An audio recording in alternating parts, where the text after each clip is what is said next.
Hey, Crypto Growth fam, how's it going? This is your host Shazib signing in. We're back with another video, guys. In this video, we will be discussing Stronghold SHX, a timely compliance. It's going to be an interesting one, guys, so make sure to watch till the end. And, folks, for those of you who are new to the channel, we primarily discuss utility coins and potential gems. If you're interested in any of that stuff, then subscribe the channel and hit the notification icon for regular videos. And you can also support the channel by becoming a Patreon, so do check that out as well only if you're interested.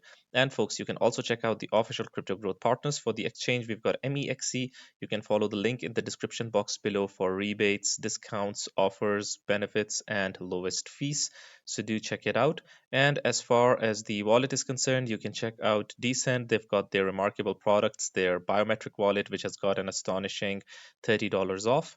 And you can also check out their biometric wallet 2x package, guys, which has got a phenomenal $99 off only if you follow the link in the description box below. Decent supports 3000 plus of your favorite coins and tokens, and it supports 50 plus blockchain mainnets, including Stellar. Anyways, folks, let's see what's happening with Stronghold and its official handles as well as community. Let's find out if there is anything interesting, folks. So let's see. Utility Fiend. I saw this post over here, guys. It was mind boggling, obviously. But, anyways, we cover everything or anything in between. So let's see what Utility Fiend has to say. I'll leave this here. SHX. Look at this, folks. First of all, let me first of all show you what he has posted, he or she. SHX with the BTC market cap right now 25,585x, $359.54. I mean, that is truly remarkable. But let's see the reasoning behind this. Anyone would see this and say that, yeah, the SHX community and the members have gone crazy, to be honest. And I might get comments as well that the SHX community has gone insane, to be honest. But the reasoning that the SHX proponents are giving is over here. The SHX token pricing. Look at this. Okay, that changes things. Let's break this down. You said SHX has a total supply of 15 billion tokens. By the way, I think it is 100 billion. At the moment, it is 15 billion. And they're capturing 1% of those 76 trillion in transactions. That means SHX is processing around 760 billion in transactions. Now, to get the theoretical price per token, we divide the total value of SHX transactions 760 billion by the total supply of tokens 15 billion. That puts the price per token at roughly $50.66. But that's just the absolute basics. The actual price would depend on a lot of other factors like market sentiment, inflation, and how many tokens are actually being used for transaction. Anyways, folks, I think that this is a long shot at the moment. We are just looking at short-term price action, and this run and the next one. Who knows, folks? Who knows what these utility coins can do because they never have been tested. Some people say that they might even bypass or transcend the conventional market cap phenomenon, but we never know, folks. But I think that we should keep ourselves a bit realistic. Comparing SHX at the moment with BTC is not the way to go. Obviously, yeah, you can uh, compare BTC price with the XLM price as of right now, or the XRP price, because a lot of people are saying that XRP might overtake it. Yeah, I think I know this is really interesting, a really interesting take, but I think that we should be a bit realistic. That's what I'm saying. If we reach some good levels, some insane levels down the road, that would be good, because a lot of people tend to get disappointed when a project ultimately does not reach that promised land and fails to capture that brass ring. People tend to get disappointed, so we should avoid the disappointments, and we should remain realistic and be realistic with our short, medium, and long term goals. at least for now. Let's see what the future holds a decade or 2.5 down the road, even 3 decades down the road. Who knows what happens? Anyways, chart nerd over here again, 16 minutes ago. SHX weekly time frame. Weekly 20 EMA support equals 1 cent. Weekly 55 EMA support equals 0.0081.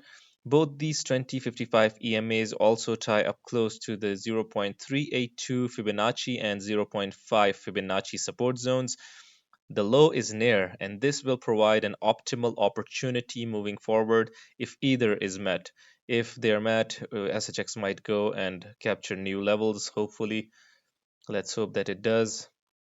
Crucial zones, by the way. Yeah, the 1 cent level is a crucial zone. It always, whenever a zero is killed, it becomes difficult to add it back. And when it is added back, it quickly goes back to these levels. But if it falls down to these levels over here, folks, then it becomes really difficult to kill that zero again. It takes time. So let's hope that it remains above the cent level. I think that if it remains above the cent level, eventually, it will go on towards that 3 cents level and beyond. Let's hope that it happens soon. Anyways, are we the only ones that immediately got XLM vibes? What is this? Yeah, Elon Musk. Okay. Are we the only one that immediately got XLM vibes? Yeah, look at this. Sort of an XLM logo. Let me bookmark this for an XLM coverage, by the way. Seems interesting. Are we the only ones that immediately got XLM vibes? Meanwhile, J316 saying, do SHX next.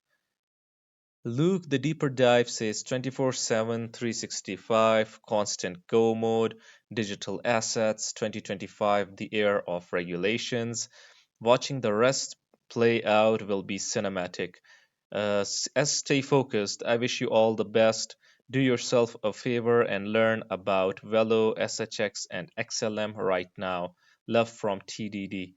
By the way, SHX might be cinematic, folks. This can be a good idea for a title as well. SHX will be cinematic. Yeah, this can be an interesting title. SHX will be cinematic. Yeah.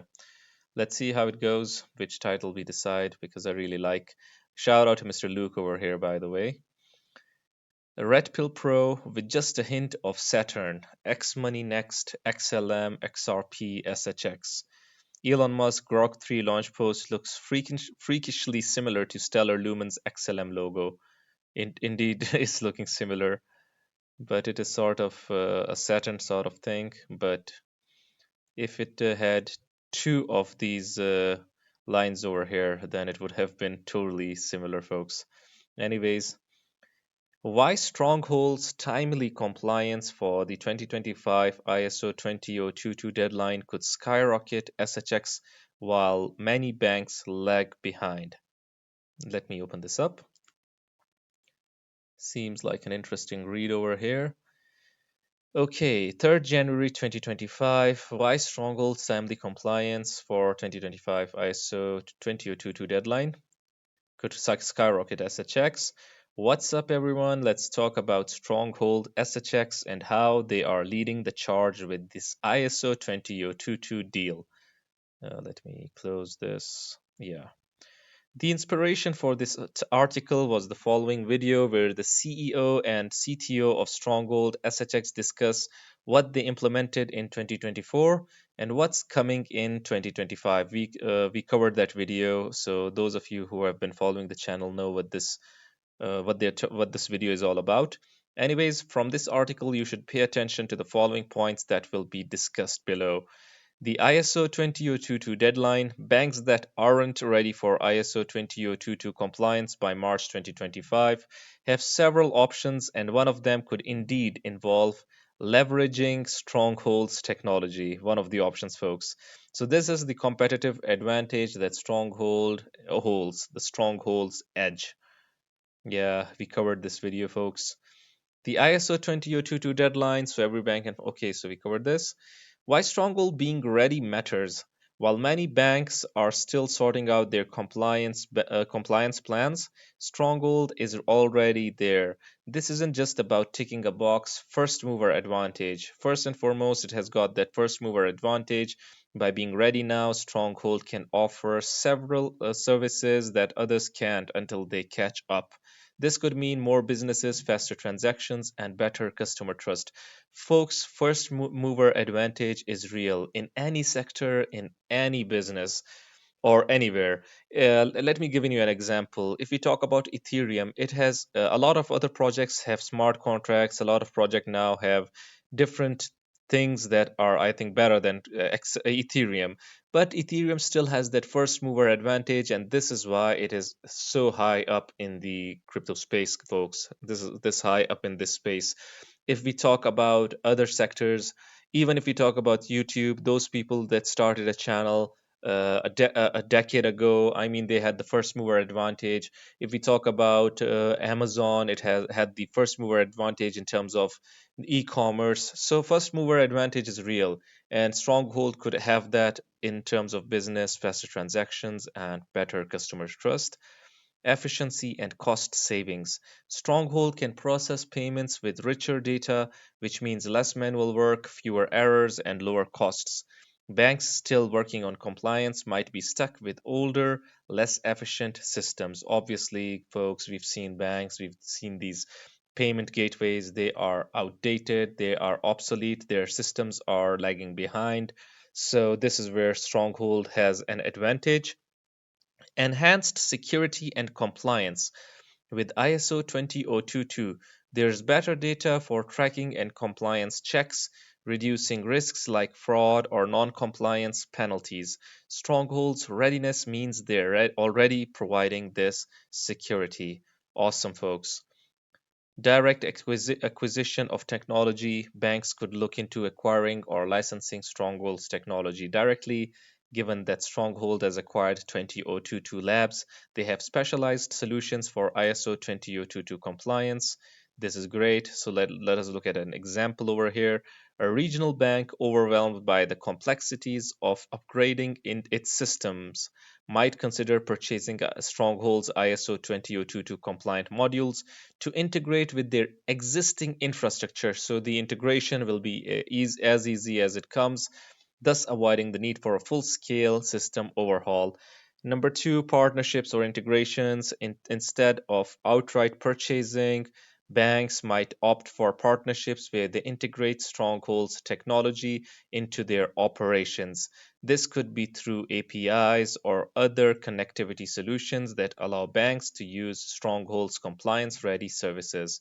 Awesome, folks. An example, a major bank could partner with Stronghold to handle their international transactions. Great. Number three, using Stronghold as a middleware. Banks could use Stronghold's platform as an intermediary or middleware solution. This means they could send payments through Stronghold's system, which would then translate and forward them in the ISO 20022 format. So this will save the work that a lot of these banks have to go through by using Stronghold's platform, folks. An example of this as well, a community bank with limited resources might use Stronghold's services to manage high value transactions or international wires, ensuring they meet the compliance deadline while still working on their long term strategy. Awesome. Number four, folks, consulting and support services. Stronghold could also offer consulting services. This I'll explain this one. For instance, anyone that wants to have that technical support training or any strategies that they require uh, as to how to transition to ISO 20022, they can consult Stronghold, its team, its infrastructure as how to do it, folks.